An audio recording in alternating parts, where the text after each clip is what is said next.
1928 പുറത്തിറങ്ങിയ ആദ്യ നിശബ്ദ ചലച്ചിത്രമായ വിഗതകുമാരൻ. വിഗതകുമാരനിലെ സംവിധായകൻ മുതൽ നായകൻ വരെയായ ജെ.സി. ഡാനിയൽ എന്ന ആ മഹാപ്രതിഭ. അതെ, മലയാള സിനിമയുടെ പിതാവ് ജെ.സി. ഡാനിയൽ. ജെ.സി. ഡാനിയൽ എന്ന ആ മഹത് വ്യക്തിത്വത്തെക്കുറിച്ച് നെയ്യാറ്റിൻകര നഗരസഭയിലെ ഈ സ്റ്റേഡിയത്തിൽ എന്താണ് കാര്യമെന്നല്ലേ? ഉണ്ട്, നിരവധി കാര്യങ്ങൾ പറയാനുണ്ട്. ഈ സ്റ്റേഡിയത്തിൽ നിന്നുണ്ട്. ബാക്കി വിശേഷങ്ങൾ കണ്ടുവരാം.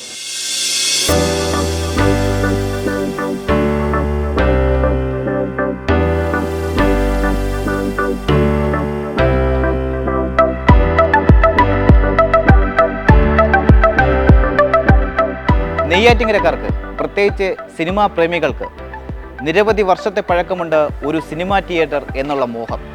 പക്ഷേ ഇന്നത് പൂർണ്ണമായി നടപ്പിലാക്കിയിരിക്കുകയാണ്. ആ വിശേഷങ്ങളാണ് ഇന്ന് നമ്മൾ പങ്കുവയ്ക്കുന്നത്.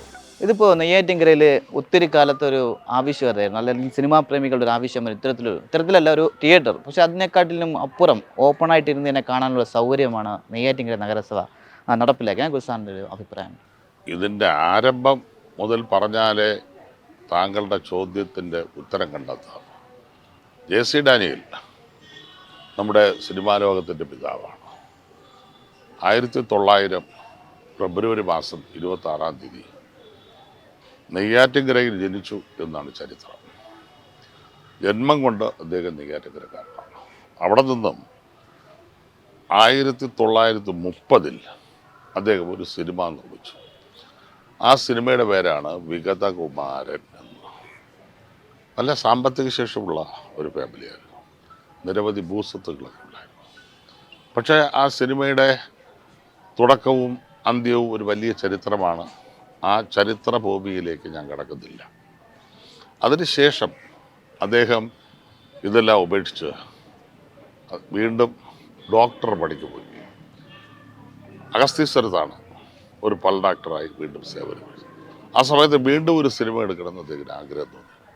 അദ്ദേഹത്തിൻ്റെ കൂടെ ഉള്ള ആള് വേണ്ടത്ര സഹകരിക്കാത്തതുകൊണ്ട് അപ്പോഴും കയ്യിലുണ്ടായിരുന്ന പണം നഷ്ടമായി.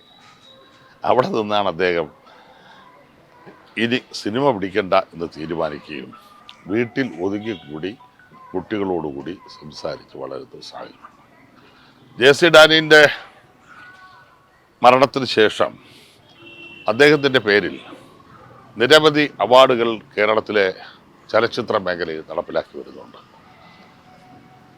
പ്രമുഖരായ പല ആളുകളും ജെ.സി. ഡാനിയലിൻ്റെ പേരിലുള്ള അവാർഡുകൾ ഏറ്റെടുത്തിട്ടുണ്ട്. അങ്ങനെ ഇരിക്കുമ്പോഴാണ് ഇവിടെ തന്നെ സന്നിഹിതമായിട്ടുള്ള സോന എസ് നായർ ഒരു ദിവസം എന്നെ വിളിക്കുന്നു. ജെ.സി. ഡാനിയലിൻ്റെ ഒരു ശില്പം എൻ്റെ കൈവശമുണ്ട്.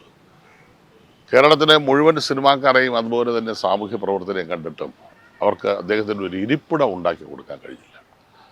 ഞാൻ പറഞ്ഞു, വരണം, നമുക്ക് ഇരിപ്പിടം ഉണ്ടാക്കാം. അങ്ങനെയാണ് ഈ ഗ്രൗണ്ടിൽ നമ്മൾ ഈ ഇദ്ദേഹത്തിന് ആദ്യമായി ഒരു ഇരിപ്പിടം ഉണ്ടാക്കി കൊടുത്തു. ഒരു പാർക്ക് നിർമ്മിച്ചു. നിംസ് മെഡിസിറ്റിയുടെ സഹായം കൂടെ ഉണ്ടായിരുന്നു. അങ്ങനെ ചെയ്തതിന് ശേഷം അതിൻ്റെ ഉദ്ഘാടനത്തിനാണ് അന്നത്തെ സാംസ്കാരിക വകുപ്പ് മന്ത്രിയായിരുന്ന സജി ചെറിയാൻ വരുന്നത്. അദ്ദേഹത്തോട് ഞാൻ ആവശ്യപ്പെട്ടു, ഇവിടെ ഒരു ഓപ്പൺ തിയേറ്റർ ഉണ്ടാക്കാൻ സാമ്പത്തികമായി സഹായിക്കണം. അദ്ദേഹം പറഞ്ഞ് 300 പേർക്ക് ഇരിക്കാനുള്ള ഒരു തിയേറ്റർ നമുക്കുണ്ടാക്കാം, അതിനുള്ള സാംസ്കാരിക വകുപ്പിന് സഹായം ചെയ്യാം. 50 ലക്ഷം രൂപയുടെ പ്രോജക്റ്റ് കൊടുത്ത് 25 ലക്ഷം രൂപ തന്നു. അത് വെച്ചാണ് ആരംഭിച്ചത്. ഇത് അവസാനിപ്പിക്കുമ്പോൾ 56 ലക്ഷം രൂപ ഇതിന് മാത്രമാണ്. അപ്പോഴാണ് നമുക്ക് ആശയം തോന്നുന്നത്, ഇതൊരു ഓപ്പൺ തിയേറ്ററായി മാറ്റിയാൽ എന്താ സിനിമ കാണാൻ കഴിയുന്നത്. അതിൻ്റെ അടിസ്ഥാനത്തിലാണ് 23 ലക്ഷം രൂപ കൊടുത്ത് ഒരു പ്രൊജക്ടർ വാങ്ങി ഒരു തിയേറ്ററിൻ്റെ സ്വഭാവത്തിലേക്ക് ഞങ്ങൾ മാറി. തിയേറ്ററിൻ്റെ സ്വഭാവത്തിലുമാക്കി അതിൻ്റെ സംവിധാനങ്ങളൊക്കെ ഒരുക്കി ആദ്യ സിനിമ പ്രദർശിപ്പിക്കുമ്പോൾ ഒരു 10-100 പേരെ ഉണ്ടായിരുന്നു. രണ്ടാമത്തെ സിനിമ പ്രദർശിപ്പിക്കുമ്പോൾ ഹൗസ്ഫുൾ എന്ന് നമ്മൾ സാധാരണ തിയേറ്ററിൽ എഴുതി വയ്ക്കുന്നത് പോലെ തന്നെ ഹൗസ്ഫുള്ളായിരുന്നു. എന്തോ മൂന്നാമത്തെ സിനിമയാണ്. ഇപ്പം നിരവധി ആളുകൾ വരികയും കാണുകയും ചെയ്യുന്ന ഒരു സ്ഥലമാണെന്നാണ്. ഇതിൻ്റെ പ്രത്യേകത, ജെ.സി. ഡാനിയലിൻ്റെ ജനനം മുതൽ അദ്ദേഹത്തിൻ്റെ മരണം വരെ ഞങ്ങളിവിടെ ആലേഖനം ചെയ്യപ്പെട്ടിട്ടുണ്ട്.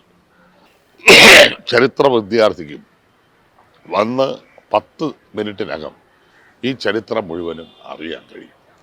സിനിമാ തിയേറ്ററിനെ സംബന്ധിച്ചിടത്തോളം നെയ്യാറ്റിൻകരയിൽ സിനിമാ തിയേറ്റർ ഇല്ലാതായിട്ട് വർഷങ്ങളായി. ഒരു സിനിമാ തിയേറ്ററിന് വേണ്ടി പല ശ്രമങ്ങളും നടന്നുവെങ്കിലും അത് പൂർണ്ണതയിലെത്തിയില്ല. ഇപ്പോൾ സിനിമാ പ്രേമികൾക്ക് അവർ കണ്ട സിനിമയായിരിക്കും, OTTയിൽ വരുന്ന സിനിമയാണ് ഞങ്ങൾ പ്രദർശിപ്പിക്കുന്നത്, ഒന്ന് ഒത്തുകൂടാൻ, ഒന്ന് ഫ്രീ ആയിട്ട് ഇരിക്കാൻ, 2 വർത്തമാനം പറയാൻ, കുഞ്ഞുങ്ങളെ കൊണ്ടുവരാൻ കഴിയുന്ന രീതിയിലുള്ള ഒരു സംവിധാനം ഞങ്ങളിവിടെ ഒരുക്കിയിട്ടുണ്ട്. ഏറ്റവും സന്തോഷകരമാണ് ഇത്തരം ഒരു മനുഷ്യന് വേണ്ടി ഈ നഗരസഭയിൽ സാന്നിധ്യം വഹിക്കുമ്പോൾ എന്നെ കൊണ്ട് സാധിച്ചതിൽ ഞാൻ കൃതാർത്ഥനാണ്.